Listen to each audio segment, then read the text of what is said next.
নমস্কার বন্ধুরা, moons moms লাইফের আরও একটা নতুন ভিডিওতে তোমাদের প্রত্যেককে স্বাগত জানাচ্ছি। কাছে দূরে যে যেখান থেকে আমার ভিডিও দেখছো সবার জন্য রইল অনেকটা ভালোবাসা।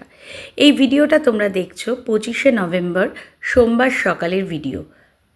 মেয়েকে স্কুলের গাড়িতে তুলে দিয়ে এসছি। এবার আমার আর আমার শ্বশুরমশাইয়ের জন্য 2 কাপ দুধ চা বানিয়ে নিচ্ছি। যেদিনকে মেয়ে বাড়িতে থাকে, স্কুল যায় না, হাজব্যান্ডের সঙ্গে শ্বশুরমশাইকে লাল চাই দিই, আর অন্য দিনকে আমার সঙ্গে ওনাকে দুধ চা করে দিই।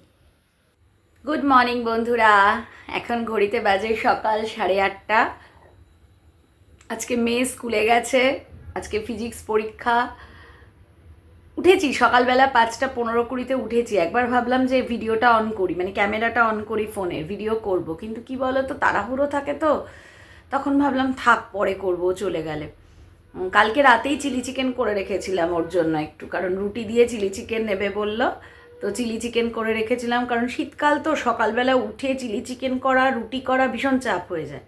তো ওই জন্য রাত্রেই চিলি চিকেন করে রেখে পুরো আলাদা করে ওর জন্য মাইক্রোওভেনের বাটিতে তুলে রেখেছি। সকালে একটু গরম করেও টিফিন বক্সে দিয়ে দিয়েছি।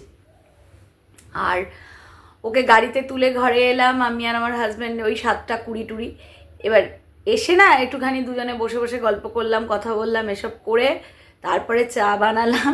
চা বানিয়ে এই যে দেখো না, এখনও চায়ের কাপ প্লেট বিছানায়। ওই চা খেতে খেতে একটু ওই যে ফোনটা নিয়ে নাড়াচাড়া করছিলাম, আর মনে হচ্ছে উঠতেই ইচ্ছে করছে না, এখন রাজ্যের কাজ পড়ে আছে। তো ভাবলাম এবার দম নিয়ে রান্নাঘরে যাব। হাজব্যান্ড বাজারে গেছে, তার আগে একটু ভিডিও করে নিই তোমাদের সঙ্গে। এখন সবার আগে কাঁচা ভেজাবো, কাচতে দিয়ে দেবো, তারপরে চায়ের বাসন টাসন মাজবো। হাজব্যান্ড আজকে কি মাছ আনে দেখি, সেই মাছটা রান্না করব। আর লাউ শাক কেটে রাখা আছে, ওই মূলো, একটু শিম, বেগুন, কুমড়ো দেবো না, বেগুন, মূলো, শিম, আলু, বড়ি, আদা জিরে বাটা দিয়ে আজকে লাউ শাকটা করব। আর মুসুরির ডালও একটু ভিজিয়ে দিয়েছি, ডাল করব। এই আর কি, বিছনাও গোছাইনি, এবার ওই ঘরের বিছনাপাতি গোছাবো। আজকে ইচ্ছা আছে বিছানার চাদরটা চেঞ্জ করব, দেখি। তো চলো সঙ্গে থাকো, দেখতে থাকো। দিন শুরু করার আগে ভাবলাম একটু তোমাদের মুখোমুখি কথা বলে নিই। চলো ভিডিওটার সঙ্গে থাকো। আমাদের মেয়েদের এটাই হয় জ্বালা, একদিকের কাজ করব ভাবি, কিন্তু তখন মনে হয় এদিকটা নোংরা হয়ে আছে, এ বাবা ওদিকটা তো অগোছালো হয়ে আছে। যাচ্ছিলাম কিন্তু ওয়াশিং মেশিনে কাঁচা দিতে, তো তখন দেখলাম সোফাটা এলোমেলো হয়ে ঘেঁটে আছে। তো তখন ভাবলাম দাঁড়াও, আগে সোফাটাকে ঠিক করে নিই। ওই জন্য যেটুকু ওপর হাত দিয়ে সম্ভব, আর সোফাটা যেন মনে হচ্ছিল বড্ড বেশি দেওয়ালের সঙ্গে সেটে গেছে, তাই সেগুলোকে ঠিকঠাক করে নিচ্ছি। আর কুশনগুলো তো আমি ঠিক না করলে বাড়ির আর কেউ ঠিক করবে না, কিন্তু আমি প্রত্যেককে শেখাই, আমার মেয়েকে, আমার হাজব্যান্ডকে, যখন উঠে বসবে তখন একটু পিটিয়ে পিটিয়ে দেবে। আর এই পুতুলটা তোমাদেরকে দেখিয়ে নিচ্ছি, এগুলো মেয়ের ছোটোবেলার, কিন্তু দেখতে ভালো লাগে বলে রেখে দিয়েছি। আর মাঝে মধ্যে না ওয়াশিং মেশিনে দিয়ে দিই, একদম দারুণ হয়ে কেচে বেরিয়ে আসে। তারপরে ওয়াশিং মেশিনে কাঁচা দিয়ে দিয়েছি। আর তারপরে তোমাদেরকে বললাম না যে বিছানার চাদরটা চেঞ্জ করব ভাবছি, ওদিকে কিন্তু মাথায় ঘুরছে, সময় হয়ে যাচ্ছে, ঘড়ির কাঁটা এগোচ্ছে, এখনও রান্নাঘরে যেতে পারিনি, চায়ের বাসন মাজবো, টিফিন করব। কিন্তু আমি ভাবলাম এইভাবে না করলে আমার আর বিছানার চাদর, বালিশের ওয়ার এগুলো চেঞ্জ করা হবে না। তাই একবারে ধরেছি যখন বিছানার চাদর, বালিশের ওয়ার গোটাটা চেঞ্জ করে যাব। আর সময় তো লাগে বলো, একটা খাটের, বিছানার চাদর, 4-5টা বালিশের ওয়ার চেঞ্জ করব, মেশিন তো নই, ফলে চেঞ্জ করতে মিনিমাম টাইম তো লাগেই।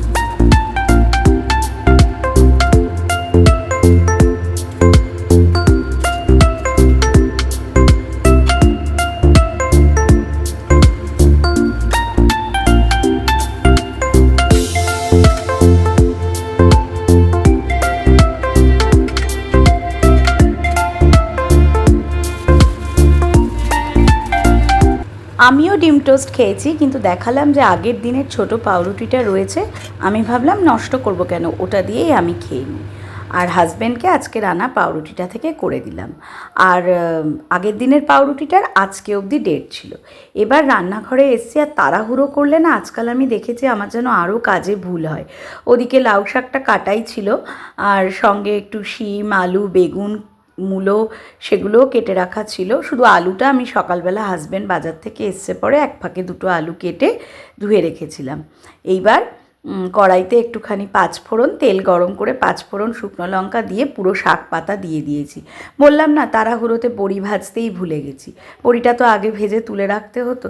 আর এই যে তোমাদের দেখিয়ে নিচ্ছি, 4টে কাঁচা লঙ্কা ধুয়ে নিলাম, ধুয়ে এবার কাঁচি দিয়ে চিড়ে চিড়ে দিতে হয়। আবার জানো তো এই কাঁচি দিয়ে চিড়ে দেওয়ার সময় তাড়াহুড়োতে তো হাত ধুই না, পরে যদি কোনো কারণে চোখে ওই হাত গেল, জ্বলতে জ্বলতে শেষ হয়ে যায়। এবার আমাদের মেয়েদের এই যে রান্নাঘরের ছোটোখাটো কষ্ট, কোথায় ফোসকা পড়ছে, কোথায় কেটে যাচ্ছে, কোথায় চোখে জ্বালা করছে, সে তো আর কেউ বুঝবে না। খাবার সময় লোক ভাববে বাবা মোটে দুটো তরকারি, তাই করতেই বেলা 2টো 2:30টা। কিন্তু শুধু তো দুটো তরকারি নয়, দুটো তরকারির আশেপাশে এই যে কত কাজ, তার তো শেষ নেই। এই যে সঙ্গে আজকে আবার মাছ এসেছে, চলো তোমাদেরকে দেখিয়ে নিই কী কী মাছ এসেছে।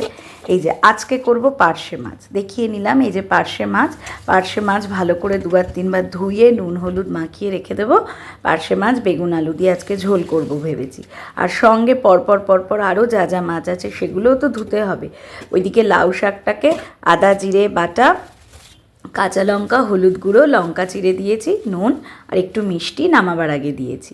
এই দিয়ে লাউ শাকটাকে বসিয়ে দিয়েছি। আর তোমাদের দেখালাম ওখানে যে পুঁটি মাছ এসেছে। পুঁটি মাছ খেতেও কিন্তু আমার মেয়ে খুব ভালোবাসে। আমার মেয়ে না যে কোনো রকমের ছোট মাছ, মানে পুঁটি মাছ, মোরলা মাছ বা ওই যে মিশানো যে মাছগুলো থাকে না, খেতে খুব ভালোবাসে। শীতকালে বিশেষত দেখবে ছোট ছোট যে ট্যাংরা মাছ, বদ্রি ট্যাংরা খুব ভালো লাগে খেতে। এই যে লাউ শাকটা দেখলাম ততক্ষণে বেশ মজে গেছে, তবে বড়ি দিইনি বলে স্বাদ কিন্তু খারাপ হয়নি। আসলে শীতের সবজি তো যেভাবেই করো একটু নাড়াচাড়া করে রাখো, দেখবে কি স্বাদ হয়। অন্য সময় ফুলকপি দেখবে হাজার চেষ্টা করেও হাজার টমেটো মশলাপাতি সব দাও, টেস্ট হবে না। আর এই সময়ের ফুলকপি তুমি এমনি নাড়াচাড়া করে রাখো, দেখবে একটা আলাদাই স্বাদ। আর আমার একটু ফুলকপির প্রতি আলাদা ভালোবাসাও আছে। এই যে পুঁটি মাছগুলো ধুচ্ছি, পুঁটি মাছগুলো ধুয়ে এই যে বাক্স রেডি করেছি, পুঁটি মাছগুলো তুলে রাখবো। ভাবলাম, প্রথমে ভেবেছিলাম আজকে পুঁটি মাছই করব, তারপর কি মনে হলো, ভাবলাম না থাক আজকে পার্শেটা করে নিই, আগামীকাল পুঁটি মাছ করব। একটুখানি পেঁয়াজ টমেটো আলু সরু সরু করে কেটে একটু রসা করব। আর কি বন্ধুরা, এবার সামনের দুর্গাপুজো এলে ভাবছি মা দুর্গাকে বলবো আমাকে 10টা হাত দাও, দুটো হাতে কাজ করে কুলোতে পারছি না। আমি তো মাঝে মাঝেই ভাবি যে 24 ঘন্টা না হয়ে আমাদের দিন যদি 48 ঘন্টা হতো। বিশেষত আমি এখন যে ফেজের মধ্যে দিয়ে যাচ্ছি, একদিকে মেয়ের পড়াশুনো, মেয়ের স্কুল, টিফিন, নিজের সংসার, রান্না, কাঁচা তোলা, মেলা, মানে ভীষণই ব্যস্ত থাকি। আমার আত্মীয় স্বজনরা মাঝে মধ্যে ভাবে কি আমি বোধহয় ইচ্ছাকৃত তাদেরকে ফোন করি না, তা কিন্তু নয় বন্ধুরা। ফোন করতে আমি ভালোবাসি, ফোনে কথা বলতে ভালোবাসি, কিন্তু তোমরা দেখবে আমি ভিডিও নিয়মিত দিতে পারি না। এই ফাঁকে তোমাদের বলিনি, এগুলো কিন্তু ট্যাংরা মাছ ধুয়ে ধুয়ে তুলে নিলাম। ভিডিও নিয়মিত দিতে পারি না, কারণ অনেক সময় হয় ভিডিও করা হয়ে যায় কিন্তু নিয়মিত এডিটটা করে ফেলি, মানে করতে পারি না। এডিট হয়ে গেছে, ভয়েস ওভারটা দেওয়া হলো না। ভাবলাম কি ভয়েস ওভার দেবো, ঠিক আছে তার আগে এই কাজটা করে নিই। করতে করতে দেখি রাত্রে টাইম পার হয়ে গেল, 8টা 9টা বেজে গেল, কখন ভিডিও দেব, ওই জন্য আর দিই না।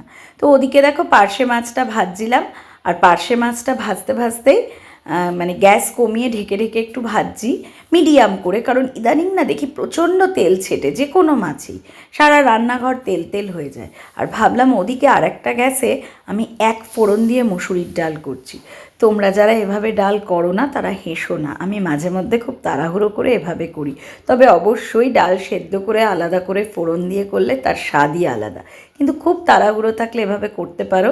প্রেশার কুকারের মধ্যে একটু তেল দিয়ে নেবে, তুমি যে ফোড়ন পছন্দ করো, কালো জিরে হলে কালো জিরে, পাঁচফোড়ন হলে পাঁচফোড়ন, একটা শুকনো লঙ্কা দিতে চাইলে দিলে, যদি পেঁয়াজ রসুন দিয়ে করো সেটা একটু ভেজে নিলে, এবার ধুয়ে রাখা ডালটা দিয়ে দেবে। একটু হালকা নাড়াচাড়া করে একটু রং ধরবে যখন, হলুদ গুঁড়ো একটু নুন দিয়ে দেবে। একটা কাঁচা লঙ্কা ধুয়ে ভেঙে দিতে পারো, তোমার মর্জি সেটা। এবার ভালো করে নাড়াচাড়া করে অল্প একটু জল, জাস্ট সেদ্ধ হবার মতন জল তুমি দেবে। অল্প একটু জল দিয়ে তুমি, যেহেতু মুসুর ডাল তো, আমি তো 3টে সিটি দিই, আর অনেকক্ষণ যেহেতু ভেজানো থাকে, আর যতক্ষণ প্রেশারটা থাকে ততক্ষণ রেখে দিই। তারপর খুলি, ডাল সুন্দর সেদ্ধ হয়ে যায়। এবার গ্যাস জ্বালিয়ে আবার পরিমাণ মতন জল, তুমি যতটুকু পাতলা করবে কি ঘন করবে তুমি দেবে, টকবক করে ফুটিয়ে নেবে। চাইলে একটু নুনটা চেক করে নিতে পারো, লাগলে আর একটু দিয়ে নিতে পারো, দেখবে ভালোই ডাল তৈরি হয়। তবে হ্যাঁ, ওই যে বললাম, খুব তাড়াহুড়োতে তুমি এরকমভাবে ডাল করতে পারো।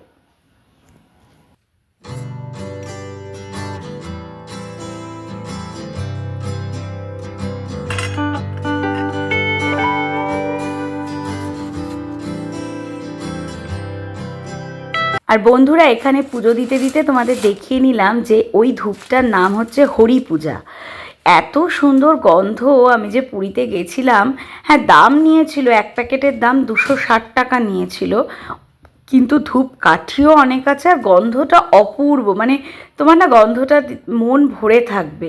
ওই দুটো ধূপ আমি জ্বালাচ্ছি, আর কি বলো তো, রেখে রেখে ব্যবহার করি, একটানা ব্যবহার করি না, ভাবি একসঙ্গে ব্যবহার করলে তো শেষ হয়ে যাবে।